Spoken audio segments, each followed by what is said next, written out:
वक्रतुंड महाकार्य सूर्यकोटी समप्रभ निर्विघ्नं कुरु मे देव सर्व कार्येषु सर्वदा। अशा विघ्नांचं निवारण करणारे जे गणपती बाप्पा आहेत, या गणपती बाप्पांना प्रत्येक कार्यामध्ये जिथं पहिलं स्थान दिलं जातं असे असणारं हे देवस्थान जे अनादी आहे।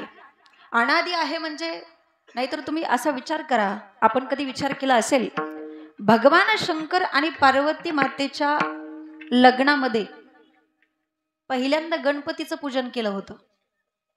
आता तुम्ही म्हणाल हे कसं, आई बापाच्या लग्नामध्ये कुठं पोरं असतात का?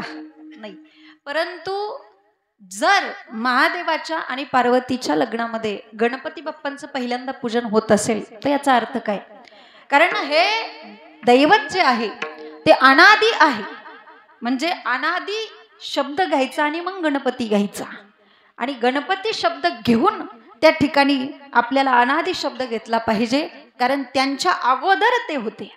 जेव्हा पृथ्वी निर्माण झाली नव्हती, पृथ्वी निर्माण होण्याच्या अगोदर सुद्धा गणपती बाप्पांचा अवतार होता, म्हणून हे दैवत अनादी आहे। आणि आपण बघतो की 33 कोटी देव आहेत हिंदू धर्मामध्ये, परंतु लोकमान्य टिळकांनी गणेशोत्सव सुरू केला। याचं कारण काय? याचं कारण असं आहे, जो समुदायाचा मालक आहे गणपती, पती म्हणजे मालक आणि गण म्हणजे समुदाय, जो समुदायाचा मालक आहे असा गणपती। आणि म्हणून ज्ञानोबारायांच्या भाषेत सांगायचं म्हटलं तर ओम नमोजी आद्या वेद प्रतिपाद्या जय जय सो सवेंद्या आत्मरूपा। म्हणून अशा गणपती बाप्पाला पहिल्यांदा आपण वंदन करायचं आहे। प्रथम तुला वंदितो कृपाळा, प्रथम तुला वंदितो कृपाळा, गजानना गणराया, प्रथम तुला वंदितो कृपाळा, प्रथम तुला वंदितो।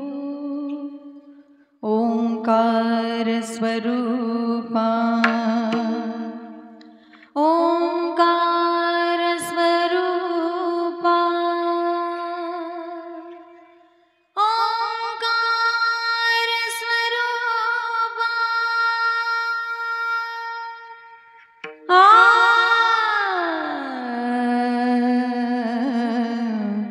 तुझे नमो, तुझे नमो, तुझे नमो।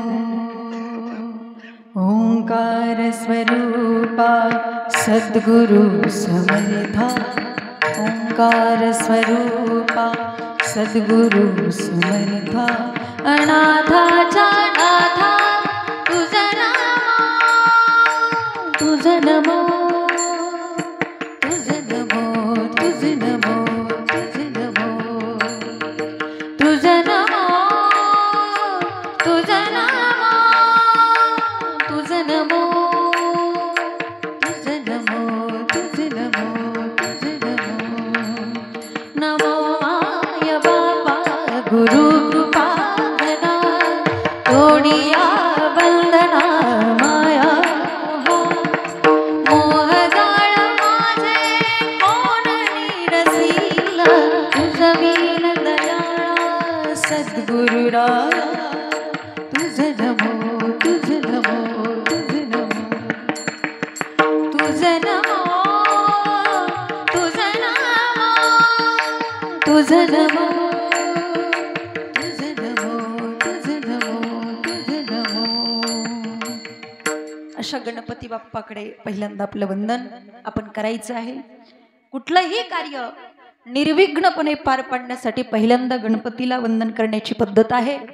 मग तो कादंबरी लिहिणारा असो, नाहीतर ज्ञानेश्वरी लिहिणारा असो, शेतकरी असो नाहीतर व्यापारी असो, कीर्तन असो नाहीतर तमाशा मंडळ असो, पहिल्यांदा वंदन कुणाला केलं जातं? गणपतीलाच केलं जातं। शेतकरी सुद्धा पेरणी करण्याच्या अगोदर पहिल्यांदा गणपतीचं पूजन करतो। व्यापारी उद्योग करण्याच्या सुरुवातीला पहिल्यांदा गणपतीला पूजन करत असतो। कादंबरी लिहिणारा आधी वंदन गणपतीला करतो, न्याड्यांचे राजे ज्ञानोबाराय ते पण आधी वंदन कुणाला करतात तर गणपती बाप्पाला करतात. म्हणून ओम नमोजी आद्या वेद प्रतिपाद्या जय जय स्वसवेंद्या आत्मरूपा असं गणपतीचं रूप या ठिकाणी मंदिरात आपण गेल्यानंतर ते रूप पाहिल्यानंतर मन प्रसन्न होतं. एवढं सुंदर मंदिर आणि त्या मंदिरामध्ये आपण मूर्ती बसवलेली आहे. बऱ्याच दिवसापासून हे मंदिर मी पाहतीये आणि या ठिकाणी आल्यानंतर एक वेगळं चैतन्य आपल्याला पाहायला मिळतं या मंदिरामध्ये. आणि हे चैतन्य घेऊनच आपण जर चतुर्थीला हे कीर्तनाचं नियोजन करत असता म्हणून त्या गणपती बाप्पाची सेवा आपण इतक्या दिवस झालं करतो. त्यामुळे त्या गणपती बाप्पाला काहीतरी आपण प्रार्थना केली पाहिजे. जीवनामध्ये जर काही दुःख असतील काही अडचणी असतील तर गणपती बाप्पांना काहीतरी मागण्याचा सुद्धा आपल्याला अधिकार आहे. पण काय मागितलं पाहिजे गणपती बाप्पांना? काय मागितलं पाहिजे? तुझ मागतो मी आता मागतो आता तुझ मागतो मी आता मज द्यावे एकदंता तुझ मागतो मी आता मागतो मी आता तुझ मागतो मी आता मागतो आता तुझ मागतो मी आता धरणी धरायसे द्यावे धरणी धरायसे द्यावे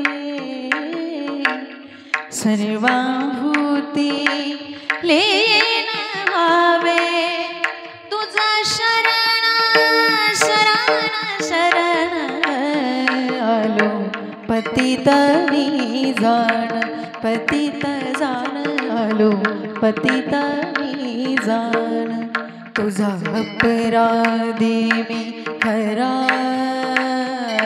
तुझा अपराधी खरा आहे शोचा पदरा माझी येऊ दे करुणा तुझ लागी गजानना गजानना तुझ लागी गजानना गजानना मज द्यावे एकदंता तुझ मागतो मी आता मागतो आता तुझ मागतो मी आता.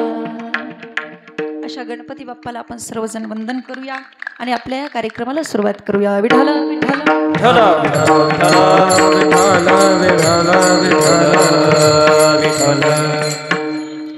खऱ्या अर्थाने या अभंगातून जगद्गुरु तुकोबाराय म्हणतात उजळले भाग्य आता अवघी चिंता वारली संत दर्शनी हा लाभ पद्मनाभ जोडला. महाराज म्हणतात माझं भाग्य उदयाला आलं आणि माझी सगळी चिंताच नाहीशी झाली. का? कारण संत दर्शनी हा लाभ पद्मनाभ जोडला.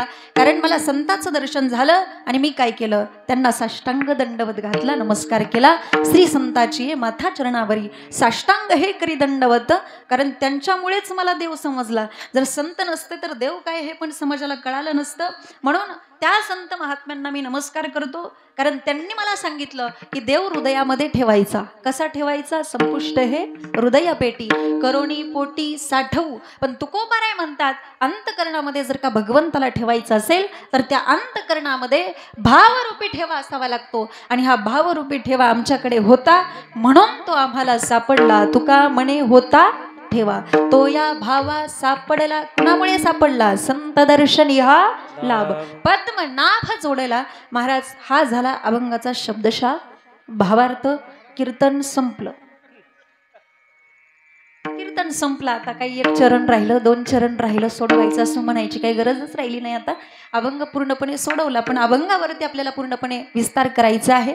जी वेळ दिलेली आहे त्या वेळेपर्यंत आपल्याला जायचं आहे. या अभंगाची भूमिका अशी आहे की ज्या वेळेस जगद्गुरु तुकोबाराय ओतूर या ठिकाणी गेले आणि तिथं गेल्यानंतर ते का तुळशी वृंदावनावरती झोपल्यानंतर त्यांना स्वप्न पडलं. तेव्हा त्यांच्या स्वप्नामध्ये कोण आलं होतं? बाबाजी स्वप्नी येऊनी तुका आला अनुग्रह दिला निज प्रीती. कोणता अनुग्रह दिला? बाबाजी आपुले सांगितले नाम मंत्र दिला राम कृष्ण हरी. आणि ज्या वेळेस जगद्गुरु तुकोबाराय स्वप्नातून जागे झाले आणि त्यांच्या लक्षात आलं की माझ्या स्वप्नामध्ये काही साधीसुधी व्यक्ती आलेली नव्हती, तर साक्षात संत महात्मे माझ्या स्वप्नामध्ये आले होते. साक्षात संतांचा साक्षात्कार मला झाला. ही गोष्ट ज्या वेळेस तुकोबारायांच्या लक्षात आली त्यावेळेस तुकोबारायांना एवढा आनंद झाला, एवढा आनंद झाला की त्या आनंदाच्या भरात तुकोबाराय म्हणतात, उजळले भाग्य आता अवघी चिंता वारली. माझं भाग्य उदयाला आलं आणि माझी सगळी चिंताच नष्ट झाली. विठ्ठल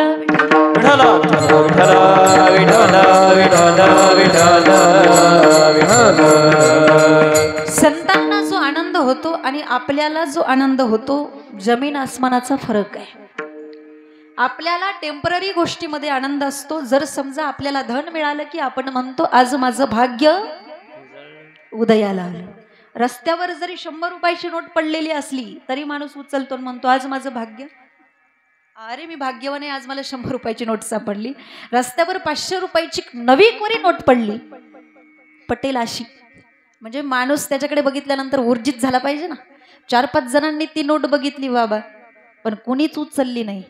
काय निस्पृहता म्हणावी लागेल आजच्या काळात सुद्धा. पण तिथून कुणी हल्लं पण नाही, कारण प्रत्येक जण हा विचार करतोय की बाकीचे 4 जण कधी जातील. कारण त्यांना माहिती आपला जोडीदार हल्ला की आपण लगेच हल्ला करायचा, पण सोडायचं नाही. विठ्ठल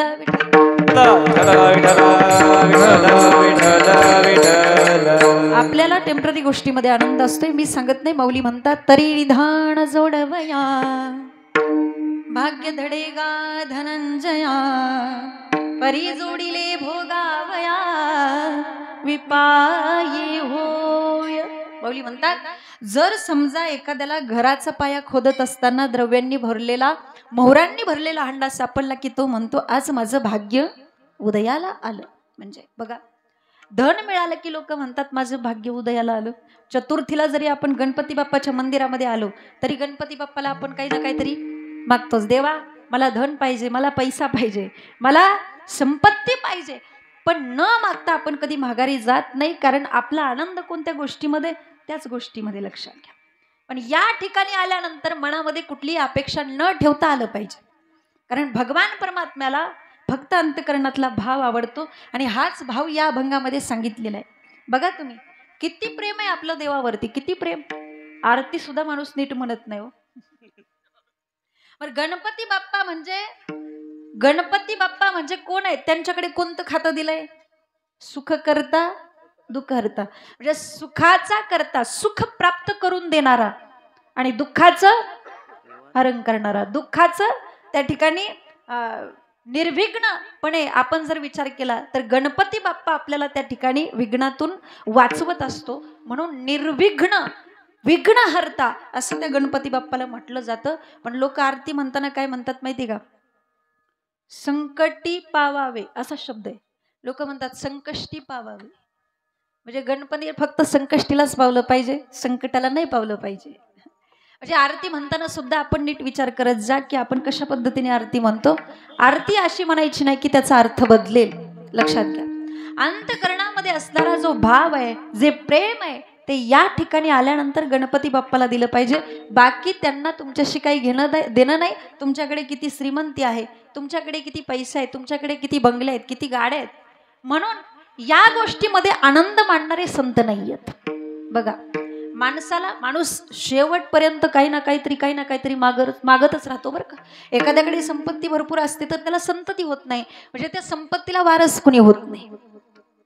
मग वारस जर होत नसेल, संतती होत नसेल, तर तो किती प्रयत्न करतो, नवस करतो, दवाखाना करतो, आणि शेवटी कर्म धर्म संयोगाने जर त्याला मुलगा झाला की तो म्हणतो आज माझं भाग्य उदयाला आलं. नाही का, आज माझं भाग्य उदयाला आलं. म्हणजे काही लोक मुलगा झाला तरी म्हणतात माझं भाग्य उदयाला आलं, पण मुलगी झाल्यावर सहसा असं कोणी म्हणत नाही. 10% लोक सोडली तर 90% लोकांना असं काय वाटतं, मुलगा पाहिजे. काय वाटतं? मुलगा पाहिजे. बरं, मुलगी का नको? एका माणसाला मी विचारलं मुलगाच का पाहिजे. त्यांनी मला सांगितलं ताई शेवटी म्हातारपणी सांभाळण्यासाठी मुलगा पाहिजे. मी त्यांना म्हटलं ज्यावेळेस मुलगा घरातून बाहेर काढतो त्यावेळेस मग आठवण कुणाची येते? मुलीची येते. अहो, ती मुलगी तुम्हाला कशाही परिस्थितीत सांभाळते.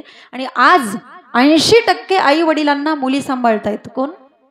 मुली. कोण म्हणतं की मुलगाच फक्त सांभाळू शकतो? मुलगी सुद्धा तुम्हाला चांगल्या पद्धतीने सांभाळू शकते, परंतु त्याच मुलीला आपण गर्भामध्ये मारून टाकतो. कधी कधी ह्या पार्टीची सुद्धा संमती असते मुलीला मारण्यासाठी. तुमचं जाऊ द्या, पण आमच्या चुलत मावशीला मी विचारलं, युट्यूबला कार्यक्रम जाणार आहे म्हणून सांगते, आमच्या चुलत मावशीला मी विचारलं काय झालं ग? ती म्हणली कार्टीच झाली. म्हणलं तू कोण होती? कार्टीच होती ना.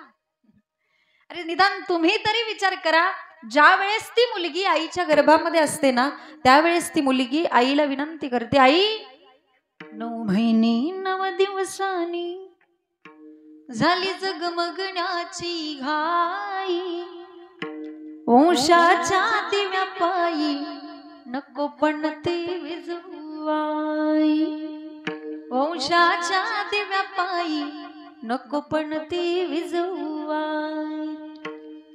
उद्या तुझ्या गर्भाची चाचणी होणार ग, मुलगी आहे म्हणून सारे नाक मुरडतील ग.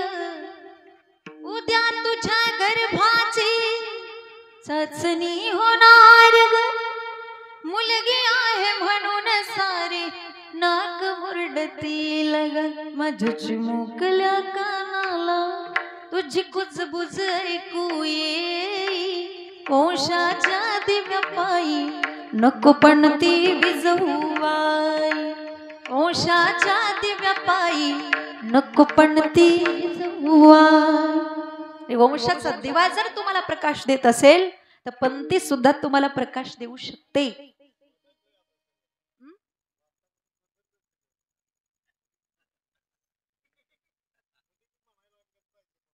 हा 10% लोक आहेत फक्त तशी. मी सांगितलं ना पहिल्यांदा, 10% लोक सोडली तर 90% लोकांना वाटतं मुलगा पाहिजे. तशी आपली बारामती शरद पवाराची, त्यामुळे काय अडचण नाही. परंतु अजून पण काही ठिकाणी अशा विचाराची लोक आहेत. आणि मी तुम्हाला खरं सांगू, जे आशा आहेत त्यांच्यासाठी सांगते मी, ज्यांना खरंच मुलगी हवी आहे ते खरंच भाग्यवान आहेत बरं का. ज्यांना खरंच वाटतं की मुलगी असावी आपल्या पदरामध्ये, खऱ्या अर्थाने ते भाग्यवान आहेत. आणि आज हे जे कॅम्प्युटरचं युग आहे, या युगामध्ये लोकांचे विचार बदलाय पाहिजेत, पण बदलले नाहीत अजून पण. याचं मला दुर्दैव वाटतं. परंतु लक्षात घ्या, मुलगा आणि मुलगी ही समानच आहे. जेवढं तुम्ही मुलीवरती प्रेम करता, जेवढं तुम्ही मुलावरती प्रेम करता, म्हणजे दोन्हीवरती समान प्रेम केलं पाहिजे. निश्चित मुलीवरती सुद्धा तेवढंच प्रेम केलं पाहिजे.